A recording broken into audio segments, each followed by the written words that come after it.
রুখে দেওয়া হলো নারী শক্তির উড়ান, পাপ করল বিরোধীরা, সাজা পাবেই। মহিলা সংরক্ষণে বাধা দিয়ে সৎ প্রচেষ্টার ভ্রূণ হত্যা কংগ্রেস তৃণমূল সহ বিরোধীদের, আক্রমণে প্রধানমন্ত্রী।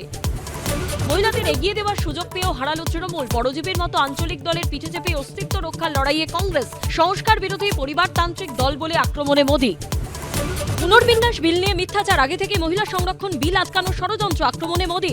মহিলাদের ঢাল করে ডিলিমিটেশন বিল পাশের চেষ্টা, পাল্টা জেরে। ভোটের মুখে 2% ডিএ বাড়ালো কেন্দ্র, 1 জানুয়ারি থেকে কার্যকর। এপ্রিলের শেষে এরিয়ার সহ মিলবে বর্ধিত ডিএ, উপকৃত হবেন 50 লক্ষ কেন্দ্রীয় সরকারি কর্মী ও 68 লক্ষ পেনশনভোগী।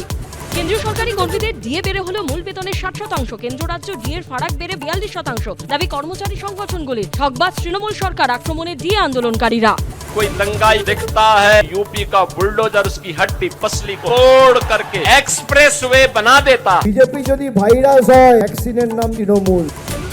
আসন্ন বিধানসভা ভোটে বুথের চারপাশে এবার কমিশনের লক্ষণ রেখা, 100 মিটার ঘিরে সাদা চকে আঁকা থাকবে গণ্ডি, ভোটার ছাড়া ঢুকতে পারবেন না কেউ।